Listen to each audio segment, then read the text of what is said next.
भद्राचलम मंदिर के पावन प्रांगण में आयोजित इस समाख्या सरलम्मा जनजातीय पुजारी सम्मेलन में आकर आज मुझे बहुत प्रसन्नता हो रही है। राष्ट्रपति के रूप में तेलंगाना राज्य की मेरी ये पहली यात्रा है। सुप्रसिद्ध तेलुगु कवि दाशरथी कृष्णम आचार्य के शब्दों में ना तेलंगाना कोटि रत्नाल वीणा, अर्थात मेरा तेलंगाना करोड़ों रत्नों से जुड़ी हुई वीणा की तरह है। मैं हिंदी में बोलती हूँ, आप सबको थोड़े थोड़े समझ में आ रहे हैं ना, क्योंकि तेलुगु में मुझे समय लगेगा सीखने के लिए, लेकिन सीखूंगी जरूर।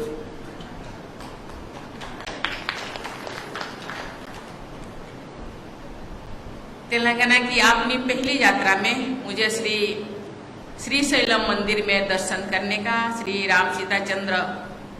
सीतारामचंद्र देवस्थान में आशीर्वाद लेने का तथा यहाँ समाख्या सरलम्मा जनजातीय पुजारी सम्मेलन में भाग लेने का अवसर प्राप्त हुआ। आज ही मुझे रामप्पा देवालयम के पवित्र परिसर में दर्शन करने का और तीर्थ यात्रियों के लिए विकसित की गई सुविधाओं का शिलान्यास करने का सुअवसर प्राप्त हुआ और बाद में यात्रागृह की यहाँ स्थित लक्ष्मी नारायण स्वामी मंदिर में प्रार्थना करने का अवसर भी मुझे मिला। ऐसे पावन अवसर का मिलना मैं अपना सौभाग्य मानती हूँ। इन देवस्थानों और मंदिरों में मुझे सभी देशवासियों के कल्याण हेतु प्रार्थना करने का शुभ अवसर भी प्राप्त हुआ। इन अवसरों को प्रदान करने के लिए मैं तेलंगाना की राज्यपाल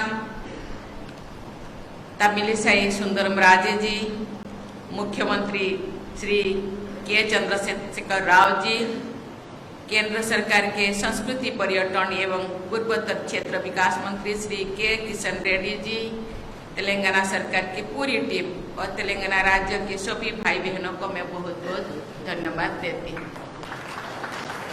देवियों और स्वजनों, मुझे बताया गया है कि तेलंगाना के प्रसिद्ध मंदिरों में लाखों तीर्थयात्रियों का आगमन होता रहता है। केंद्र सरकार की प्रसाद योजना के तहत तीर्थ स्थलों के विकास कार्य से जुड़कर मुझे बहुत प्रसन्नता हुई है।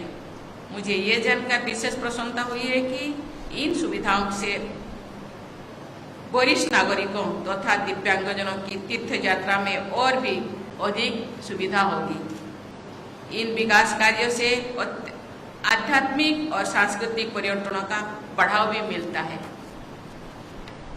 विदेश में आने वाले पर्यटकों तथा डोमेस्टिक टूरिस्ट में भी बहुत बड़ी संख्या तीर्थ यात्रा करने वाले लोगों की होती है। इस प्रकार घरेलू पर्यटन के विकास में तीर्थ स्थलों के पर्यटन का बहुत बड़ा योगदान होता है। ऐसी पर्यटन से लोगों की आजीविका और आय में भी वृद्धि होती है तथा स्थानीय अर्थव्यवस्था को भी बल मिलता है। इसलिए प्रसाद योजना को उत्साहपूर्वक आगे बढ़ाने के लिए मैं श्री किशन रेड्डी जी और उनकी पूरी टीम को विशेष सराहना करती हूँ। देवियों और स्वजनों, लोक परंपरा के अनुसार श्री सीतारामचंद्र स्वामीवरी देवस्थानम भद्राचलम राम कथा से संबंध है। ऐसा कहा जाता है कि प्रभु श्री राम ने माता जानकी और भाई लक्ष्मण के साथ वनवास के दौरान कुछ समय इसी क्षेत्र में स्थित एक पर्णशाला में बिताया था। ऐसी जानकारी के देश के सभी क्षेत्र में और विदेशों में भी प्रचार प्रसार करने के लिए लोग रुचि बढ़ती है। देवियों और स्वजनों, वनवासी कल्याण परिषद तेलंगाना द्वारा इस सम्मेलन के आयोजन के लिए मैं आप सबकी सराहना करती हूँ। मुझे बताया गया है कि ये परिषद वनवासी समाज के समग्र विकास के लिए निरंतर प्रयासरत है। परिषद की मुख्य चिंता है कि सांस्कृतिक परंपराओं के कमजोर होने पर हमारे मूल पहचान का अंत हो सकती है। इस तथ्य को ध्यान में रखते हुए निरंतर अपनी समृद्ध संस्कृति, परंपराओं और रीति रिवाजों की जीवंत बनाए रखना अनिवार्य है। इससे हमारी विरासत का संरक्षण भी होता है। जनजातीय समाज विशेष रूप से कया समुदाय के लाखों भाई बहन समाख्या सलोलम्मा की पूजा अर्चना के लिए एकत्रित होते हैं। यहाँ के जनजातीय समाज का एक बहुत बड़ा त्यौहार है। मेरा मानना है कि ऐसे पर्व और सम्मेलन हमारी सामाजिक समरसता को मजबूत बनाते हैं। इन गतिविधियों से हमारी परंपराएं पीढ़ी दर पीढ़ी आगे बढ़ती रहती है। एक खुशी की बात है कि परिषद इस दिशा में सराहनीय प्रयास कर रही है। इसके लिए मैं परिषद को बहुत बहुत बधाई देती हूँ। मुझे ये जानकर प्रसन्नता हुई है कि वनवासी कल्याण परिषद द्वारा शिक्षा, स्वास्थ्य सेवाएं, कौशल विकास और पंचायत विकास से जुड़ी जागरूकता के बारे में उल्लेखनीय कार्य किए जा रहे हैं। मुझे बताया गया है कि परिषद द्वारा अनेक एकल विद्यालय संचालित किए जा रहे हैं। परिषद द्वारा जनजातीय विद्यार्थियों को प्रतिष्ठित विद्यालयों में प्रवेश हेतु प्रयास करने के लिए कई छात्रावास भी संचालित किए जा रहे हैं। देवियों और स्वजनों, प्रगति के सभी आयामों में महिलाओं की सक्रिय भागीदारी हमारे समाज और देश के समग्र विकास के लिए जरूरी है। ये प्रसन्नता की बात है कि महिला को आर्थिक सशक्तिकरण की दिशा में आगे बढ़ाने के लिए परिषद द्वारा विकास केंद्र भी चलाया जा रहा है।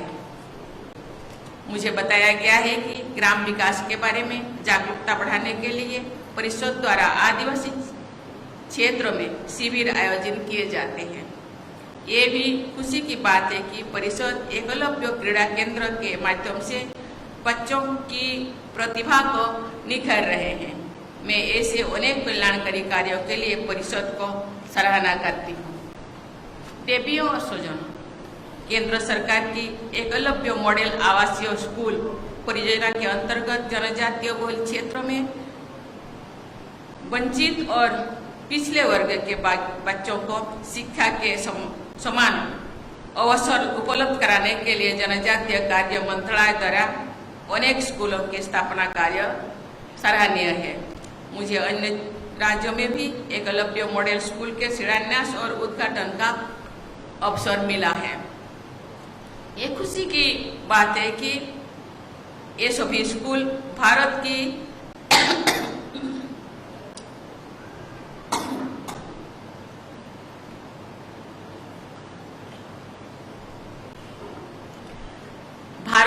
भावी पीढ़ी के निर्माण में अमूल्य योगदान देंगे, ये मेरा दृढ़ विश्वास है। एकलव्य मॉडल स्कूल की इस दूरदर्शी योजना को आगे बढ़ाए रखने के लिए केंद्र सरकार, राज्य सरकार और इन विद्यालयों से जुड़ी सभी लोगों को बधाई देती हूँ। मैं इन स्कूलों में पढ़ने वाले सभी विद्यार्थियों के सुखद भविष्य की मंगल कामना करती हूँ। मैं देख रही हूँ टीवी पे वहाँ कोई दूसरे केंद्र में शायद उनके हॉस्टल में बच्चे बैठे हैं। मैं बच्चों को धन्यवाद देना चाहती हूँ कि बच्चे इस प्रोग्राम को डायरेक्ट देख रहे हैं और इसीलिए ये मैडम मंत्री जो बच्चों के लिए ये व्यवस्था किए हैं और उनके पूरे टीम को मैं धन्यवाद देना चाहती हूँ कि बच्चे भी डायरेक्ट इस टेलीकास्ट को ये देख रहे हैं और हम लोगों के साथ और जुड़े हैं। क्योंकि बच्चे देख रहे हैं, बच्चों के लिए भी मैं 200 बोलना चाहती हूँ, दूर से भी सही, लेकिन हम लोगों के साथ और जुड़े हैं। बच्चे मुझे लगता है ये सभी भाषा जानते हैं, हिंदी, इंग्लिश, यहाँ के तेलुगु थोड़ा बहुत तो समझ में। बच्चे देश के भविष्य होते हैं। जो ट्राइबल बच्चे जिन परिवार से आते हैं पिता माता, उनके लिए बहुत उम्मीदें रखते हैं। मैं बच्चों को कहना चाहूँगी कि बिना कोई समय गंवाते हुए अपने पढ़ाई जारी रखें। सरकार उनके साथ है, वो आगे बढ़े।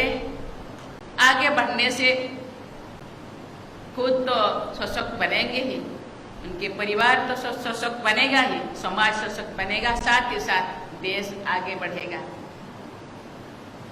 जब वो आगे बढ़ेंगे, कभी कभी समाज के तरफ भी उनको ध्यान देना होगा, क्योंकि जिन समाज से वो आए हैं, समाज को आगे उठाना केवल गवर्नमेंट का काम नहीं है, समाज के प्रत्येक जनता का काम है।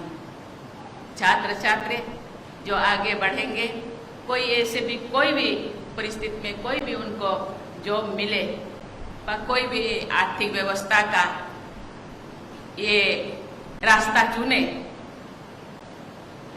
पीछे के तरफ मुड़ के देखना उनका कर्तव्य होना चाहिए, क्योंकि पीछे जो लोग हैं, एक दिन उन्हीं ही उनके सहारे थे। उनको आगे बढ़ाना छात्र छात्री का, समाज का काम है।